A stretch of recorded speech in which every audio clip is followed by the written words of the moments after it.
Okay, we appear to be live. Oh. Well, definitely from OBS anyway. I will check. Refresh here. Yes. So it's brought up a different thing. It's not actually.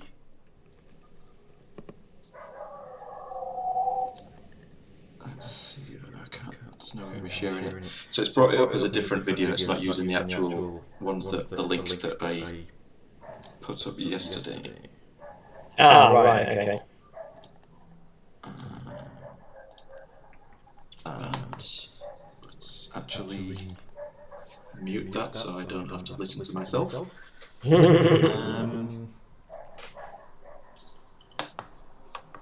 Okay, so we are good to go. Just hope people will maybe come to the channel and not to be waiting on the link. Yeah.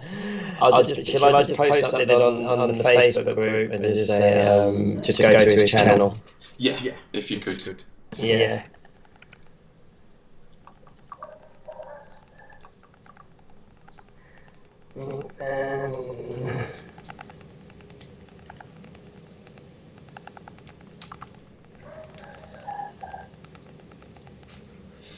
And then we can get started. Cool. Alright. There we go. Okay. Awesome. Okay, so hello everybody. Welcome to this discussion on talking about ways of dealing with Teclis. I'm Chris from Learn to Play here with Ali from Log Cabin Gaming. Hi everyone. Hi Chris, you alright? Yes, I'm very good. Thank you for coming and joining me. My pleasure. My pleasure. For those who don't know Log Cabin Gaming, that's Ali's channel. They do some awesome battle reports. Definitely go and check them out. I always watch them when they play. They do a good variety of different armies which they play, and different players, different play styles. Very fun to watch. Oh, thank you very much. You are most welcome. Good. So, with regards to Lumineth and Teclis, I will be looking at it from a Disciples of Zeech point of view and a Cities of Sigma. Obviously, I know a couple of things from Slave to Darkness because I play those as well. And you, Ali, will be talking about which armies again? I've got, first caveat is I'll probably just be nodding and agreeing with you because I don't really know the Lumineth that well. But I'll be looking at it from a Khorne and Iron Jaws point of view. With a Slave to Darkness flavour as well as I also got a few bits and pieces for that. Cool. But actually, all three of those armies are just generally bum rush the show. It's their kind of general tactic, but there's nuances between them all. Yes, there is indeed. I think the most armies out there are going to have one method of dealing with both Lumineth and Teclis, respectively. Yeah. But I don't know every army out there. There's so many. Yeah. I recognise that a lot of the big smashing monsters will probably take Teclis out pretty quickly. If they can get to him. If they can get to him. And again, Lumineth, they seem pretty fragile for the most part. I know there's ways that they can get to increase their armor saves or reroll their armor saves and things like that, but they're mostly one wound elves, so they tend to get, once you've got rid of a few, they tend not to be anywhere near as tough. I don't know everything about Lumineth. I'll put my hands up and say that just from what I've seen on YouTube with people looking at the battle tome and watching other videos that are talking, discussing. Yeah, because they're still quite a new army. They're the latest army, aren't they? They're still kind of pretty unexplored. And why is Teclis so such a threat? Do you just want to give a bit of background to to people who may not know or have seen Teclis' War Scroll yet. That's a good idea. So he is the sort of ultimate magic monster, because it's like, I can understand why they put him on a monstrous mount in order to give him those 10 or 11 extra wounds that he would need. Right. Yeah. Because he used to be just a mage on foot, and if he was a mage on foot, he'd have 5, 6 wounds tops. So I can understand why they did that, because they want him to be more durable, and because 5 wounds is nothing. There's lots of stuff that could just wipe that off the board. Yeah. So I think that's why they put him on the monster to go, okay, he's got 16 wounds now.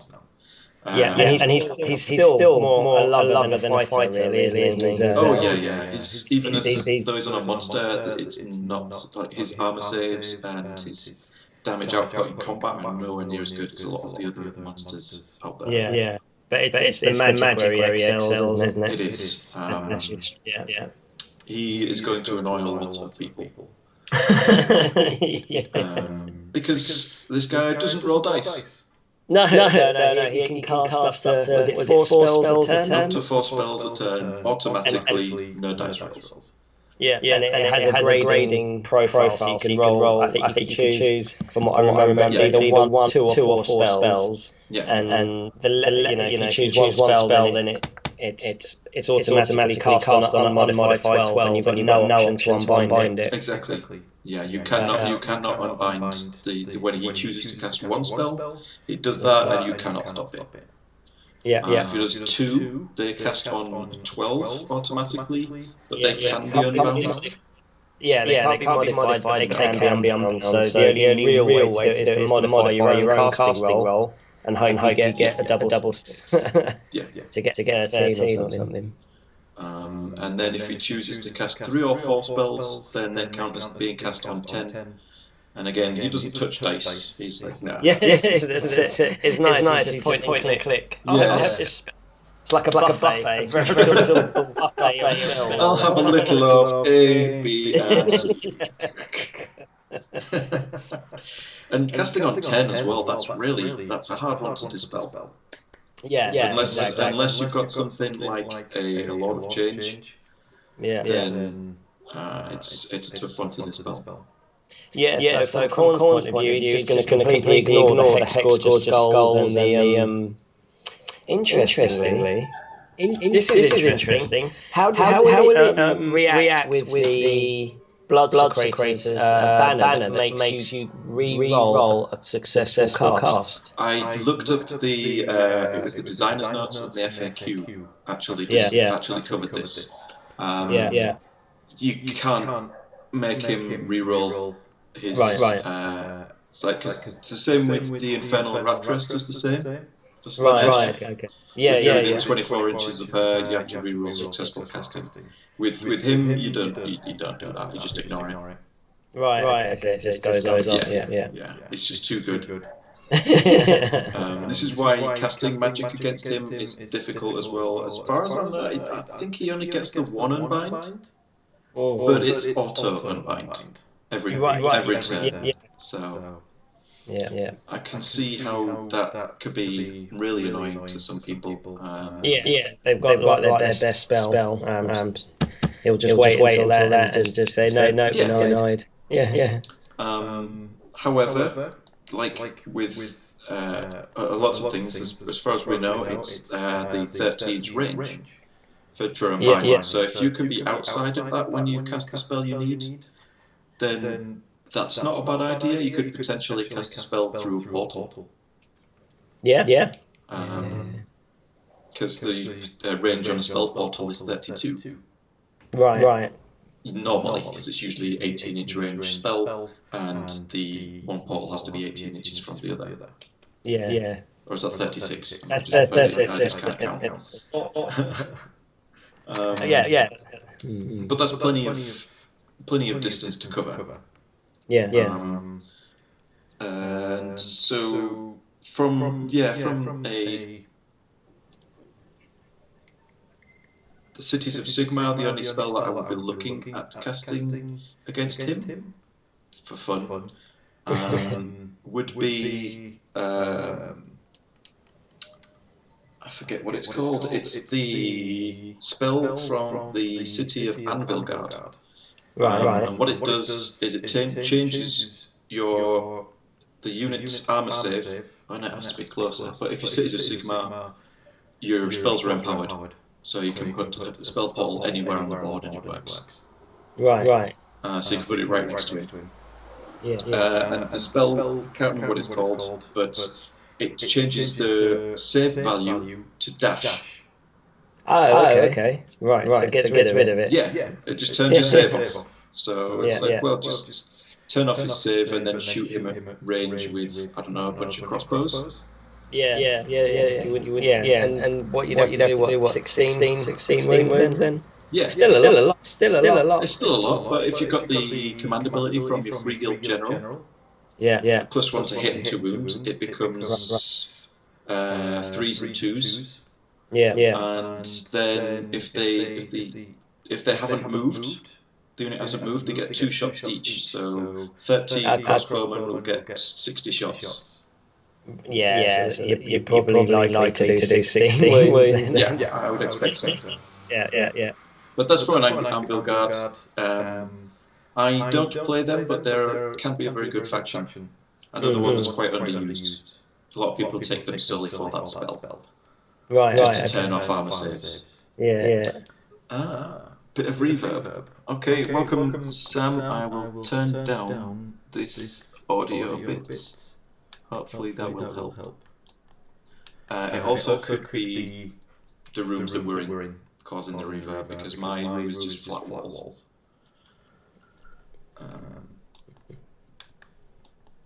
So that's the volume down a bit, that might help. So yeah, the other city that I use normally, the cities of Sigmar, is Living City. And With the silver. Yes, they can use Sylvaneth. I tend not to.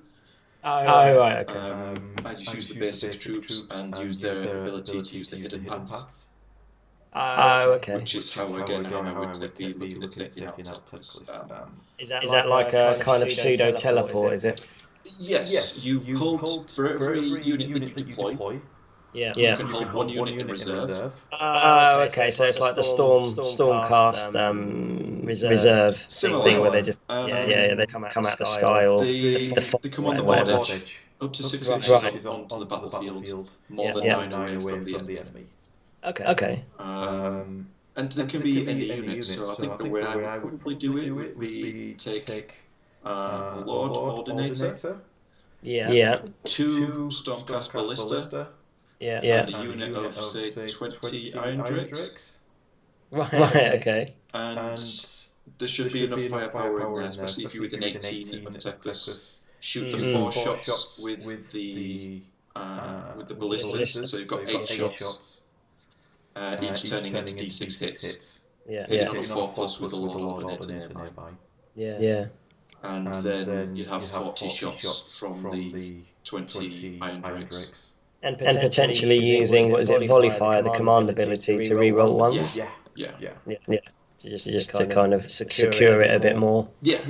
And the thing is, they can't even really screen from that because there's no lookout, sir. Is he a monster? He's a monster. He's on one of the huge bases. Yeah. So there's no lookout, sir. No. And he doesn't benefit from cover, then, does he? No. Yeah.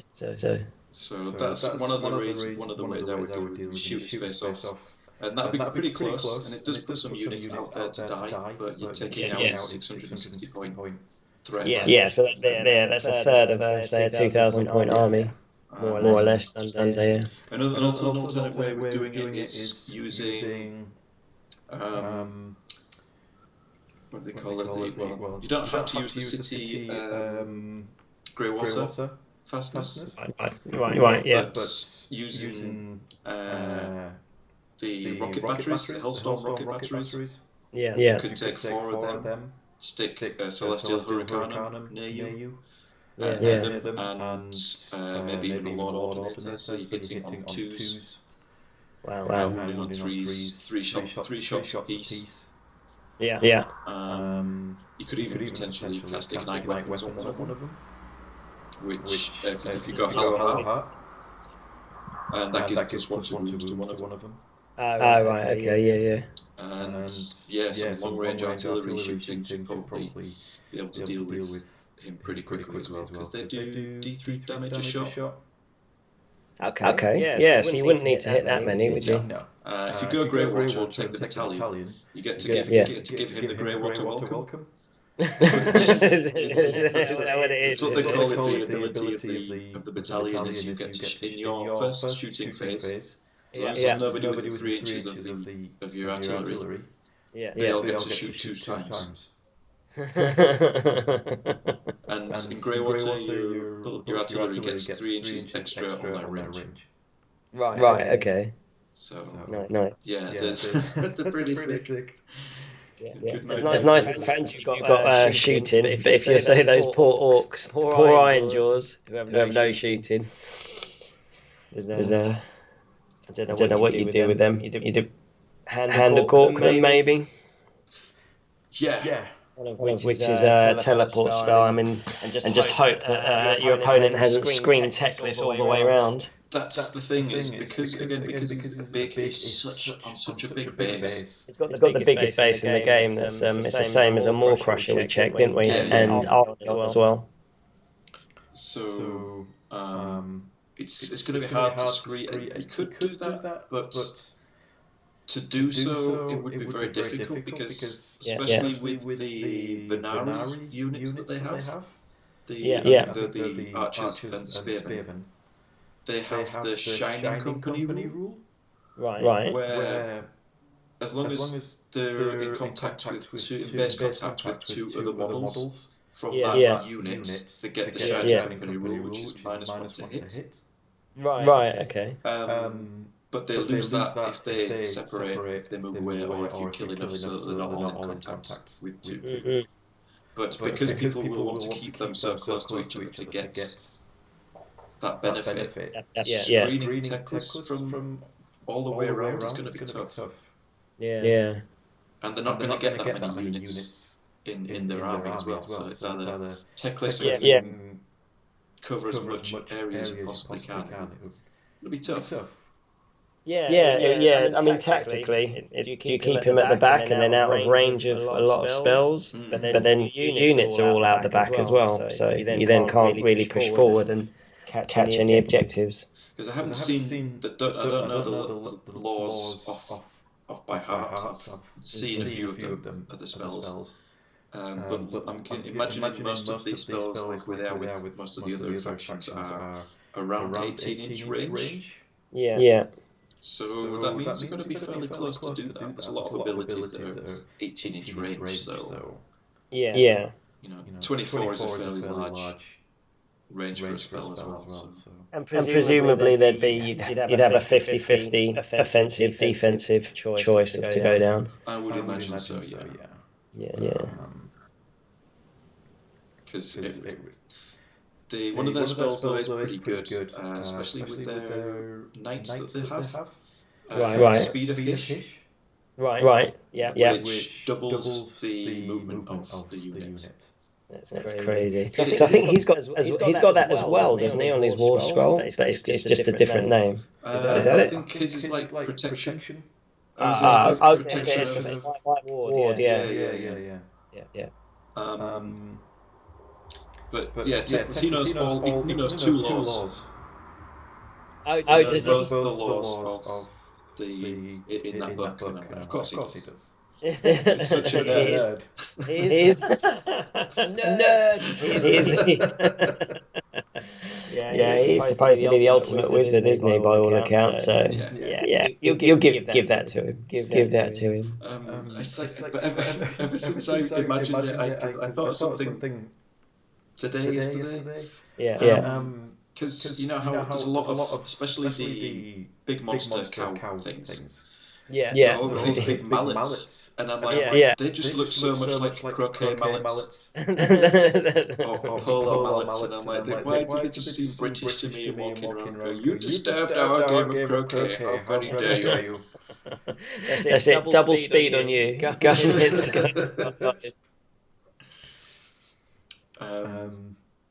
So that's how I would do it from Cities of Sigmar. So do you want to talk about Yeah, yours? I think Corn would be quite hard pressed. It is going to be a bum rush the show, but they do have their 2 point blood tithe, which is the spell eater curse.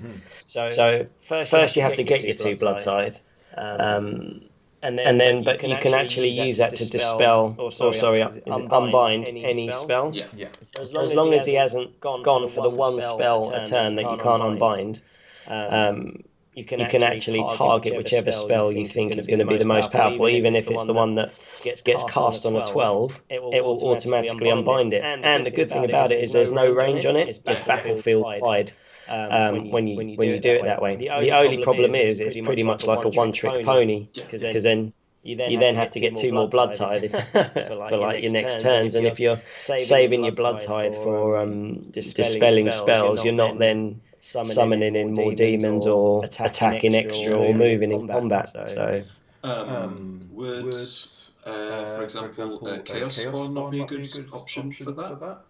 Because they only have 5 wounds, and you can stab your own people for D3 mortals. Yeah, that's it. Yeah. So Chaos Spawn next to your guy might be, because in 2 turns you could potentially kill a Chaos Spawn. Yeah. And that's an extra blood tithe plus the one you generate for it. Yeah, I normally bring Garrick's Reavers as my as my sacrifice trophies. They've got like 5 wounds. Right, that's a good idea. Yeah. So 60 points. And if you can do if you can kill him in 2 turns, that's I don't know what that'd be, 3 blood tithe points over 2 turns.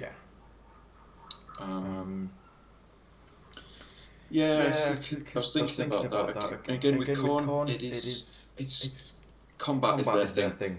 I don't know. I don't know how good the skull cannons are. I've seen them used in a few games, but they very they're really hit or miss. And the fact that orgy for hand-to-hand combat kind of take away from the seriousness that they're an artillery piece.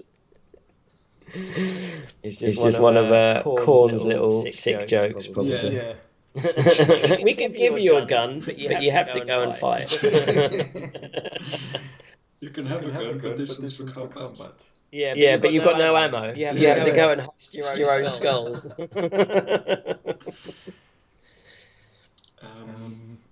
I think Khorne would have a tough time once you're out of that auto unbind. Once you're out of your 2 blood tithe, but they've got ways around it. They've got very quick units like the Chaos Marauders that every Chaos army has got access to are just ridiculous, with a minimum 8-inch charge. So if you're Slaves of Darkness, you can. I think it's Mask of Darkness is their teleport spell. Teleport them 9 inches away, then they have to make basically, as long as they don't roll a double 1, they're kind of in. Yeah, they're very good at that, Marauders. It reminds me, there's a Tyrants of Blood battalion. Yeah. A very strong battalion to face against the Lumineth. Yes. Because there's no way they're dealing with that many monsters, and you get is it that one where you get the command ability to pile in 6 inches?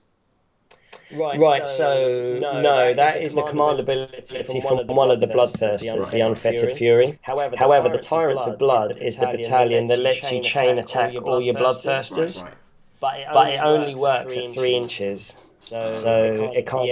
Unfortunately, it conflicts with the Unfettered Fury's command ability. So even though technically you can pile in from 6 inches, the battalion wording is that you can only pile in from 3 inches away. So if you're 4 or 5 inches away, your battalion ability won't trigger.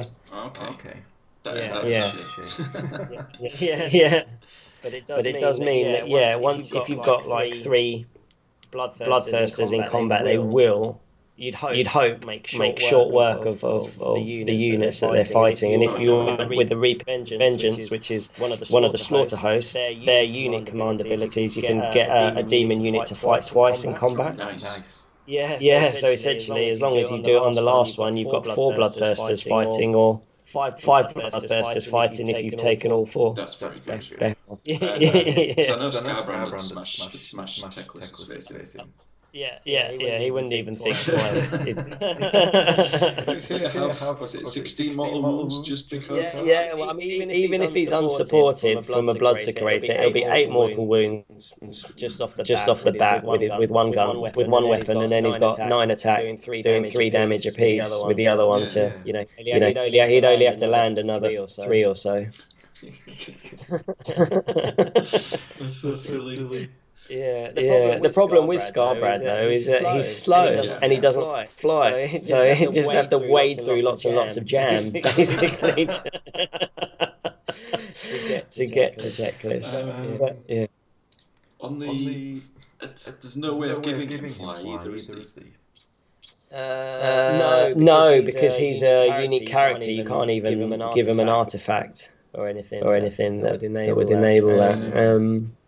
I suppose the only other way is trying to clear a path with him, like using the judgments or whatever. Yeah. But the other Bloodthirsters will have a pretty good crack at him, especially if you've got that Reapers of Vengeance where they can fight twice. It kind of evens out your stats a bit to do some good damage. I mean, some heavy rolling with the Rage Thirster, the one that does the exploding hammer attack. So on the 6s to wound, it'll do 4 mortal wounds to anything within an 8-inch radius. and then it's D6 damage apiece, so like 1 or 2 6s, and Teclis is already. You kind of think you got 2 6s on the wounds. He's kind of out for the count then. Yeah. But there's ifs and buts. I've had many a game where he's not rolled any 6s. It is harsh when you're counting on things like that. It lowers the odds of doing that. It's one of the problems with I've seen lots of people relying constantly on the 9-inch charges after teleporting. It's like I've seen somebody fail 7 in a row. It's a Beastman player who ambushed a bunch of units and they all failed their charges. I felt bad for the guy. That's where Slaves of Darkness have got it down with the Marauders. Chaos Marauders. They just need to make a charge basically. And even the Iron Jaws, the Ard boys, if they got the drummer, that adds +2 to their charge, and if they're Iron Jaws, they get +1 on their charge. So they're kind of that limits that. They then only need to make a 6-inch charge, which is. You'd have to be unlucky, which you can be to not make that. The problem is when you teleport, you've got no heroes to give you that re-roll. Kind of fallback. Would you teleport like a unit of Ard boys or Gore Grunters, or would you try and teleport a Maw Crusher? No. I think the Maw Crusher sounds like the delicious one, but it's then you're contending with these 2 godlike bases that you can squeeze in. So I think the Maw Crusher. It's going to be harder to get there, isn't it? But again, I think we talked about this the other day. With your Weird Knob Shaman, you can do the Green Puke spell. So those who don't know the Iron Jaws abilities, like if they take any damage in a phase, at the end of that phase, you can move D6 inches.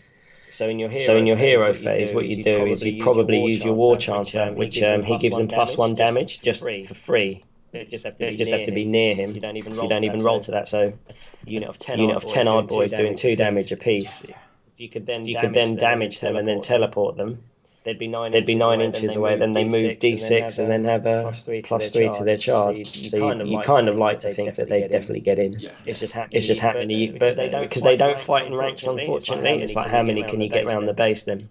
I'd imagine you get a fair amount around the size of that base. It's pretty big. So if it's open, but if it's between scenery or if he's got one other unit nearby, it would be a bit of a pain. But unit of 10 Ard boys, 3s and 3s, -1 rend, I think they are. top of my head. So they're not pretty good for battle line. 2 attacks each. Nice. Yeah. So doing the 2 damage to kind of try and even out your fluffs. Yeah. try and land 8 hits. To do that. Because when does the War Chances do their beats?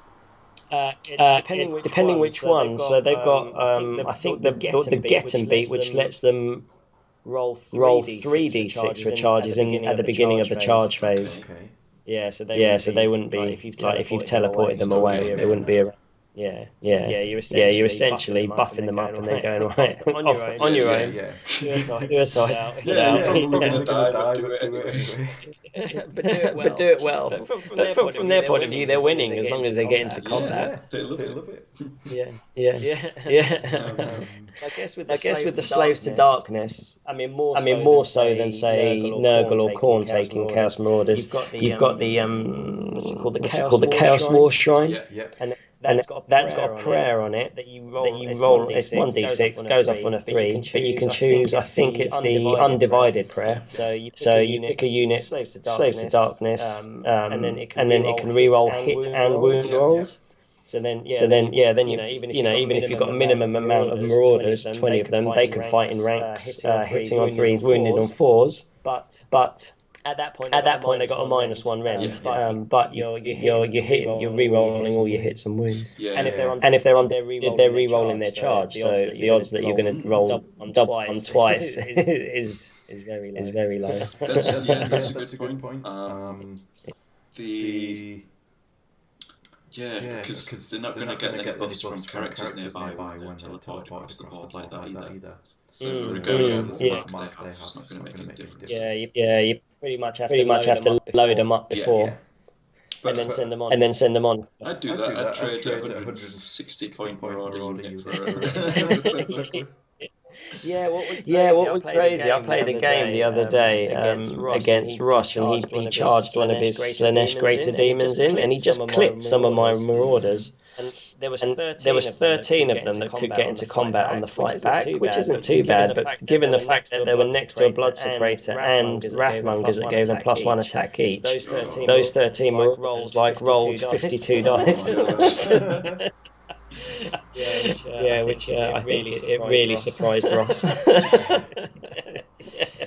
And if you'd had a Slaves to Darkness character, oh no, wait, that's the Slaves to Darkness Legion's abilities I'm thinking. Never mind.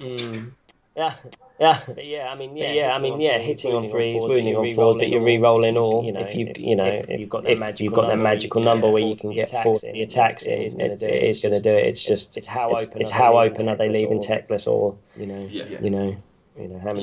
many can you get right? Yeah. But the fact that you can fight in 2 ranks is actually very good. Yeah. It's a 25mm basis is just so good. Yeah, I know. It's what Reavers need to be. Blood Reavers they're just embarrassingly bad compared to what the Chaos Marauders are at the minute. It's very similar to Demonettes of Slanesh, because Demonettes, they're good as a cheap battle line. I think they're 3s and 3s or 3s and 4s -1 rend to get to fight. Is it really? The 4s and 4s, the extra hits on a 6 to hit makes up for a bit, but it's like the longer charge thing make Marauders a lot better. They have exactly the same save. But you pay an extra with Marauders. You pay an extra. How many points? 40 points for the unit. And you get 20 wounds instead of the 10 for Demonettes. Their charge rule is ridiculous. If those watching at home don't know, Chaos Marauders, what you do is when you make your charge roll, you turn the lowest dice to a 6.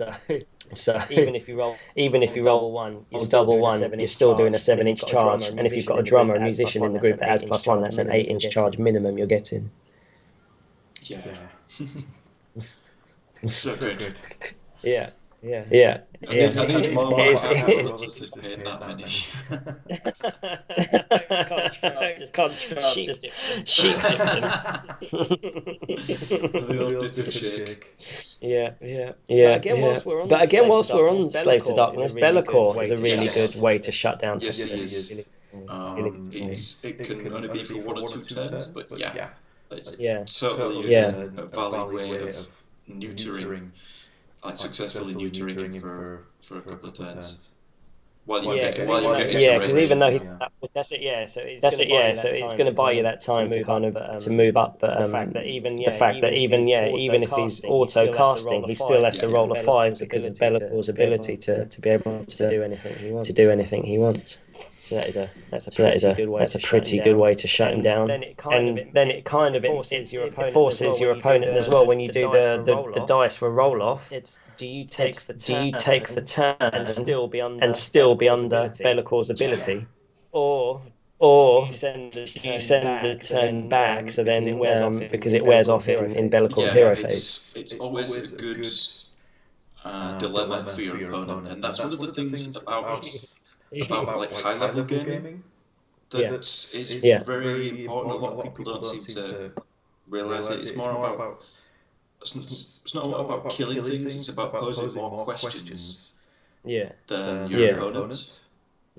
Giving him so many things, and it's like, can you deal with X, Y, Z before they do something to you? And getting your opponent being reactive. Being like, if you put them up, and then it kind of they're more likely to make a mistake or just do something that they wouldn't normally do because they're just under a bit of pressure.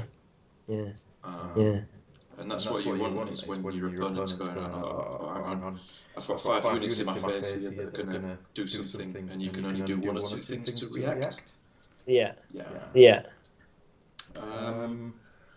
Okay, so if we start talk a bit of Zeech. There's one thing that I realised that something that I always forget, because I usually take Carrot Acolytes. They don't last very long because they're pretty poor. But they do have something in the units that, especially in against Lumineth, is amazing, and against Teclis as well. They have the Scroll of the Dark Arts. And what you do with that is every time a spell is successfully cast within 18 inches of that unit, you roll a dice. On a 4+, that unit takes a mortal wound. So for Teclis, for any of the other units that are all mages, they're taking mortal wounds. Now I don't know if it's the mage. I'll have to look in my book. But if it's the wizard that takes it, then that's their unit leader. And he's only got 1 wound. So that's potentially a way of sniping unit leaders without having to actually do anything. No, exactly. But yeah, that was something that I thought of the other day. I was like, I always forget it. But now it potentially becomes really good. That sounds very similar to the Darkfire Demon Rift. The Slave's got the Endless spell, which is just disgusting. If you're throwing it at a wizard kind of army, it is just ridiculously disgusting. So for those who don't know, it's a Slaves to Darkness exclusive spell. But what it does is when you move it, any unit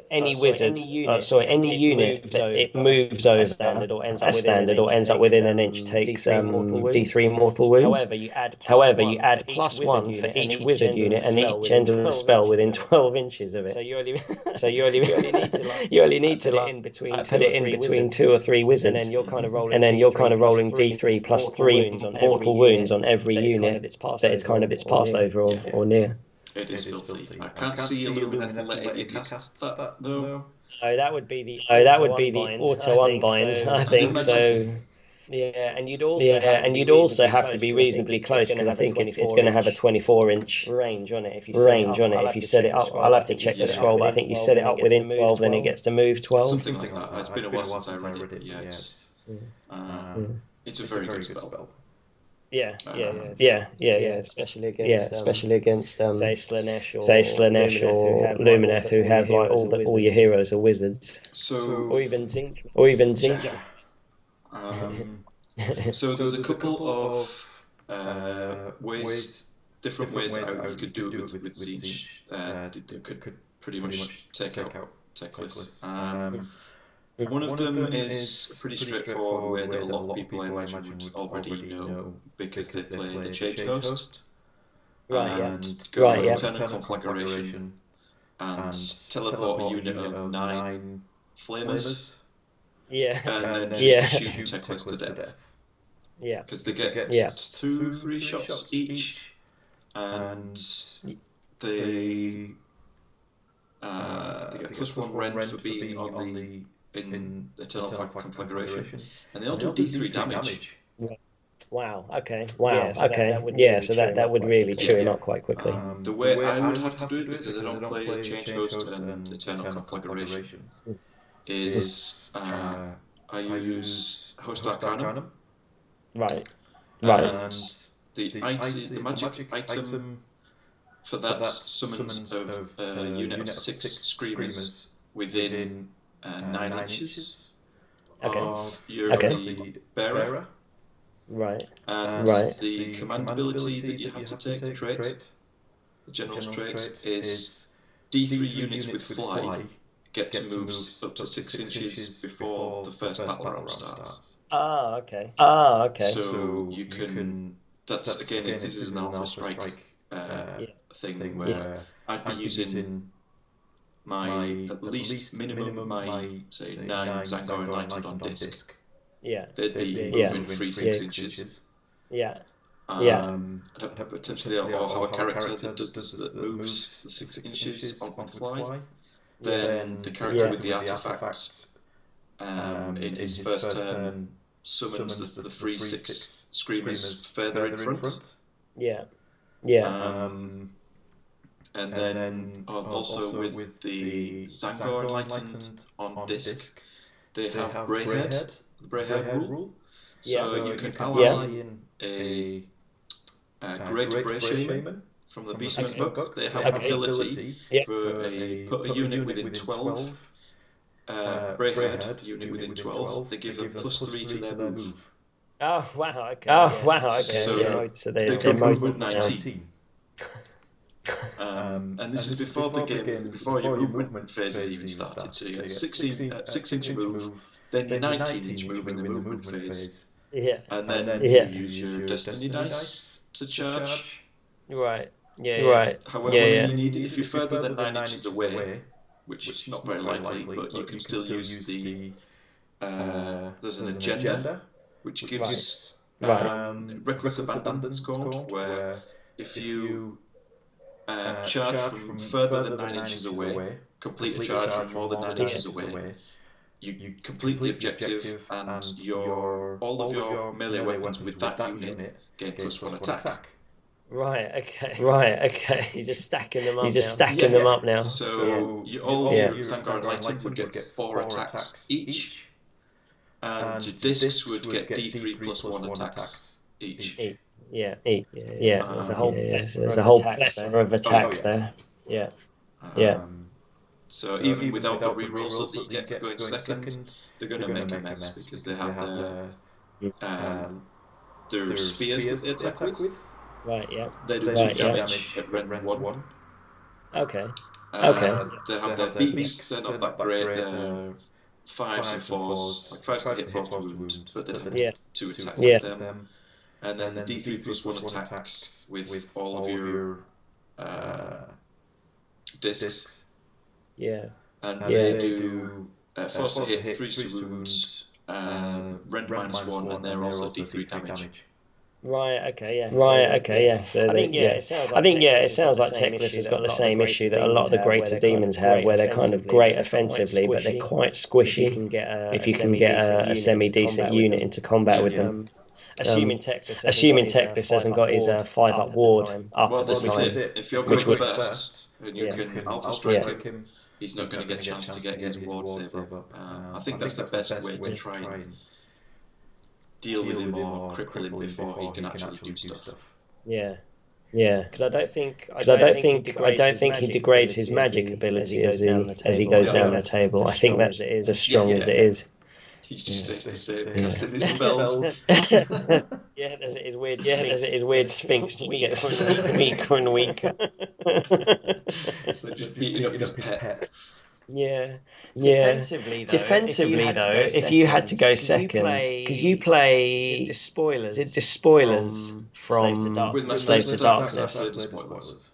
Yeah, and they have the Demon Princes have that rule where you can make, when they end up a move near any terrain, it makes it overgrown. It's called pitch black, I think. But basically, it makes so you can't target through the scenery, which a lot of spells need line of sight to cast. So you could, from that point of view, protect your own troops whilst you're kind of hopping from scenery to scenery to try and get, yes. Protect the Demon Prince if he's inside the terrain and people behind it. Yeah. The caveat with that though is, I mean, again, it's not an issue massively because I use the Mark of Nurgle, which makes your makes units within 18 of the general, because it's Despoilers, -1 to hit from shooting. Oh, okay. And if he's within 3 inches of a unit, then he gets a further -1 to hit. Right. But because of the lookouts there. Yeah. And also, I think it's a command trait that you can pick for Despoilers that lets you move D3 units 6 inches before the battle round starts. I think so, yeah. So even if you go in second, you could potentially start pitch blacking some of the terrain. I never thought of that, but yeah, that's a good one. I think there might even be a magic item, an artifact that you can take that makes you -1 to hit from shooting. Oh, no, it's -1 to wound from missile weapons. That's it, yeah. Because it works in it kind of pairs nicely with the lookout cert, because now they're at -1 to hit and -1 to wound, aren't they? The only problem is even with pitch black. The Lumineth archers can still see you. Right, okay. Do they not need line of sight? Is that their thing? When they shoot lofted, they can see everything. Because apparently their unit leader has a lantern that he holds up. Like, oh, they're over there, I can see them. Okay. I can see you hiding behind everything. In brightest day, in blackest night, kind of thing. Yes. Good reference. I do like Green Lantern. Yeah. But minusing 2 to hit a Demon Prince is pretty good because they hit on 4s when they're lofted. So they're only they're going to be sixes. The Demon Princes have got ridiculous armor saves anyway. 3 up save, don't they? Shooting attack does, like their spears, have 6 to hit to do mortal wounds. Right, okay. But if the Demon Prince is the general in Despoilers, he gets a 5+ shrug anyway. Yeah. So it shouldn't be too bad. Yeah.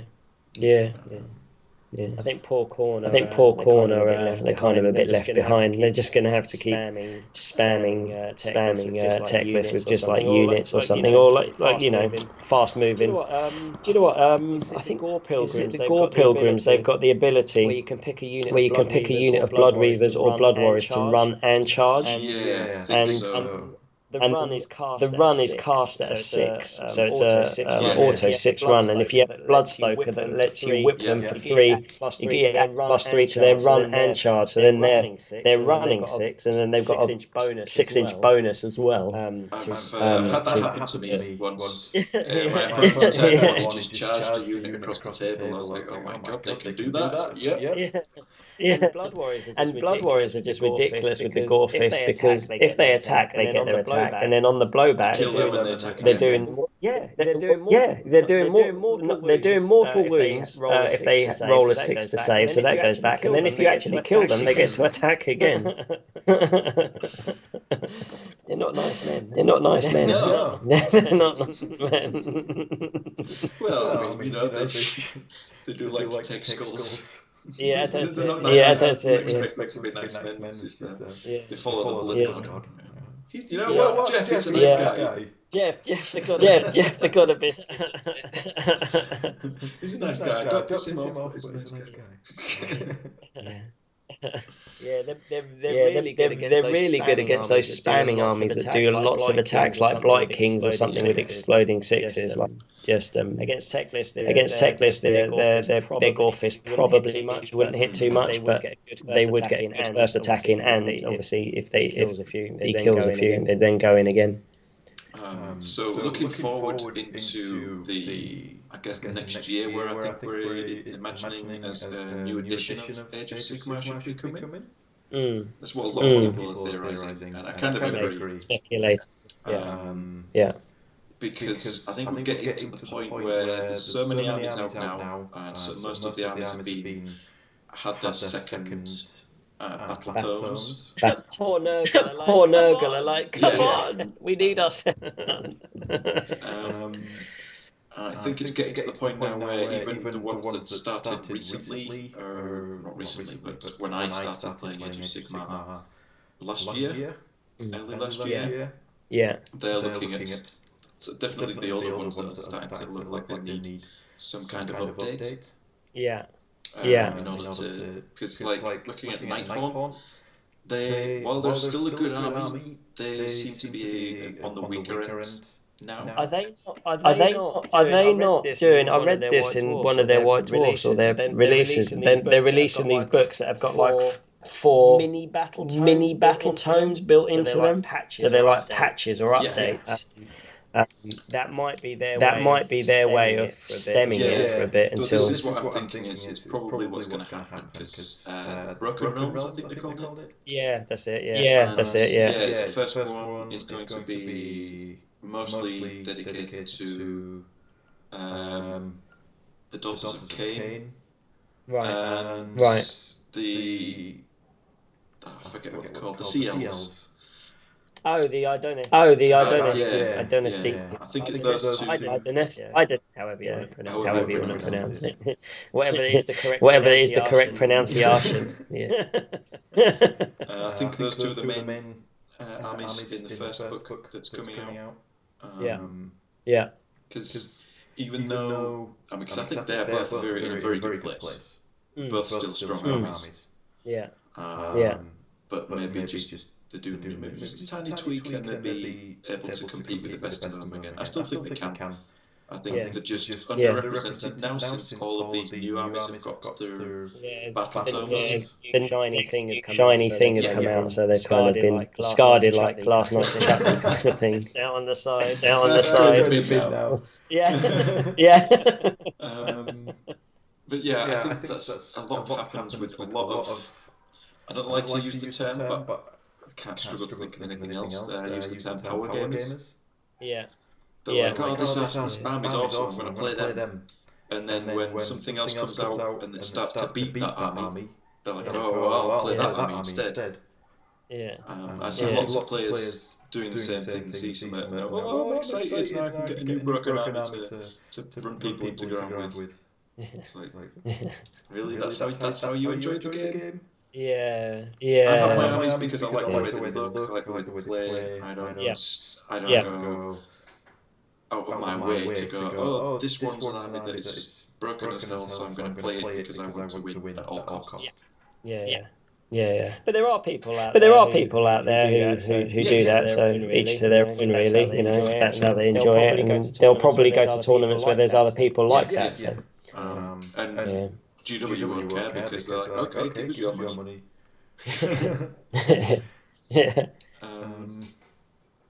And then at the end of the day, I imagine they'll sell off the armies that they don't need anymore. I think I was listening to some kind of podcast, and you hear about these gamers, and what they do is they spend all this money like getting an army commissioned, and then when they've got rid of it, they'll sell it and then commission a new army, and that's how they kind of stay in the hobby. Yeah, I mean, it's all right if you can afford to do that. Yeah.